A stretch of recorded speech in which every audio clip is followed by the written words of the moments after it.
નમસ્તે વિદ્યાર્થી મિત્રો, આજે આપણે અર્વાચીન ગુજરાતી સાહિત્યના પંડિત યુગના એવા કેટલાક સર્જકોનો તો અભ્યાસ કરવાનો છે. સાથે આજે એક મહત્વના એવા સર્જકની વાત કરવા આપણે જઈ રહ્યા છે, જેમાંના એ સર્જક એટલે અરદેસર ફરામજી ખબરદાર, જેને આપણે અર્વાચીન ગુજરાતી સાહિત્યની અંદર ખબરદાર તરીકે પણ ઓળખીએ છીએ. એમનો જન્મ એ કેન્દ્ર શાસિત પ્રદેશ જેને આપણે દમણ કહીએ છીએ એ દમણની અંદર એમનો જન્મ થયો. આમ તો અર્વાચીન ગુજરાતી સાહિત્યમાં પારસી સર્જકો જે છે એનો ખૂબ મોટો ફાળો રહ્યો છે. એમાંના આ એક સર્જક જે છે એમનો પણ સાહિત્યમાં ખૂબ અનેરો ફાળો રહ્યો છે. ઉપનામની જો વાત કરીએ તો ઘણા એમને ઉપનામથી એ નવાજવામાં આવ્યા છે.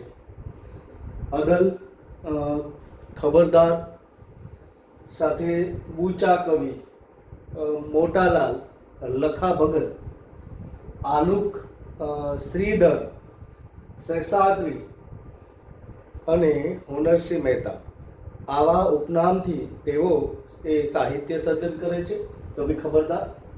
સાથે એમનું પ્રાથમિક શિક્ષણ જે છે એ આમ તો શિક્ષણમાં પ્રાથમિક શિક્ષણ સુધીનું જ રહે છે, વધારે એમનો ઉચ્ચ અભ્યાસ કશો છે નહીં, પણ પ્રાથમિક શાળા સુધીનું એમનું એ શિક્ષણ રહ્યું છે.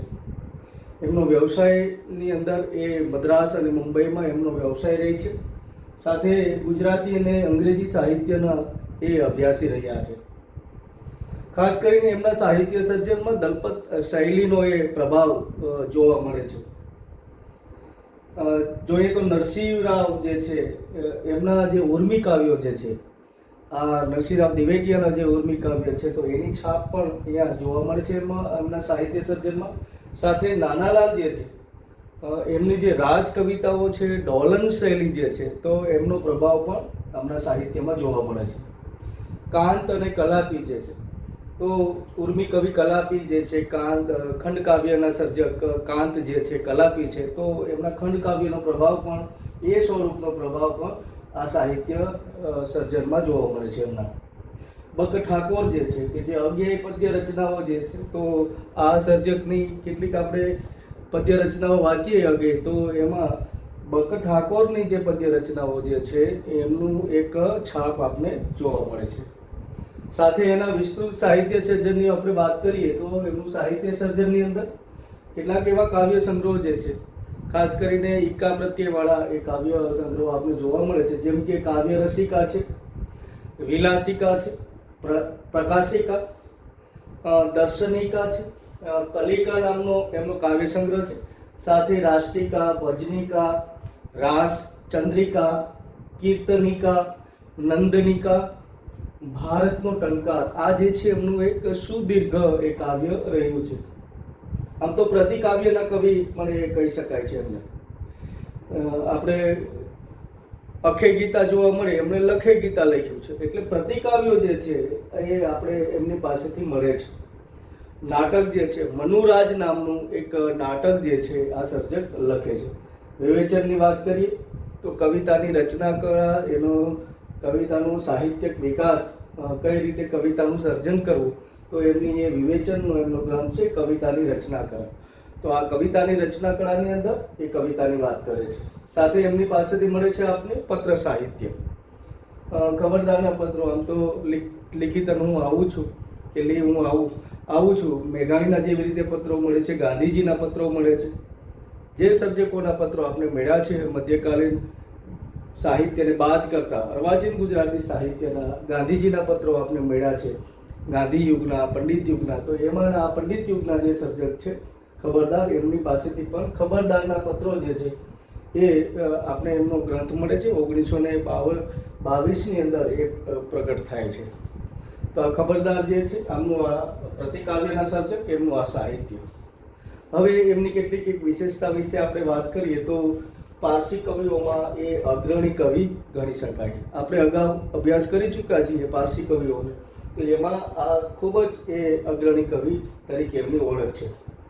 સાહિત્ય પ્રેરિત તરીકે જાણીતા છે અને સાથે મુક્તધારા અને મહાછંદના પ્રયોગ કરનાર કવિ છે. એટલે એમના સાહિત્ય સર્જનમાં એ મહાછંદનો પણ એ પ્રયોગ કરે છે. મધ્ય પ્રતિભાના કવિ રહ્યા છે. ઉચ્ચ કોટીના તો ન કહી શકાય, પણ મધ્ય પ્રતિભાના એ સર્જક રહ્યા છે, કવિ રહ્યા છે. ખબરદારી, ઉર્મી કવિતા, રાસ, ભજન, સોનેટ કાવ્ય, સ્વરૂપ અને કથા કાવ્યો જે છે એ બધા સાહિત્ય સ્વરૂપમાં એમને ખેડાણ કર્યું છે. એમનો વિષય કયો રહ્યો છે આ સાહિત્ય સર્જનનો?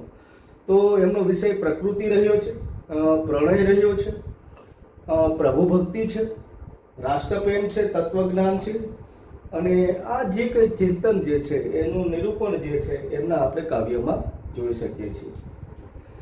એટલે એક રાષ્ટ્રપ્રેમી તરીકે, પ્રભુ ભક્ત તરીકે અને તત્વચિંતક કવિ તરીકે આપણી સામે આ સર્જક, આ કવિ આવે છે. એમની કેટલીક એવી સુવિખ્યાત પંક્તિઓની વાત કરીએ તો જ્યાં જ્યાં વસે એક ગુજરાતી, ત્યાં ત્યાં સદાકાળ ગુજરાત. ગુણવંતી ગુજરાત અમારી, ગુણવંતી ગુજરાત. તો આ સર્જક જે છે, પ્રતિકાવ્યોના આ કવિ, આ સર્જક પારસી કવિઓમાં, પારસી સાહિત્યકારોમાં ખૂબ જ અગ્રણી કવિ એવા ખબરદાર જે છે, એમનું સાહિત્ય અર્વાચીન ગુજરાતી સાહિત્યની અંદર, પંડિત યુગની અંદર એમનું પણ યોગદાન રહ્યું છે. એટલે સાહિત્યની જો આપણે વાત કરીએ તો પારસી જે સર્જકો પાસેથી આપણે જે સાહિત્ય મળ્યું છે એ પણ અદ્ભુત સાહિત્ય મળ્યું છે. તો મારી સાથે વિડીયોમાં જોડાઈને રહેજો. આપણે અર્વાચીન ગુજરાતી સાહિત્યનો અભ્યાસ કરી રહ્યા છીએ. ધન્યવાદ.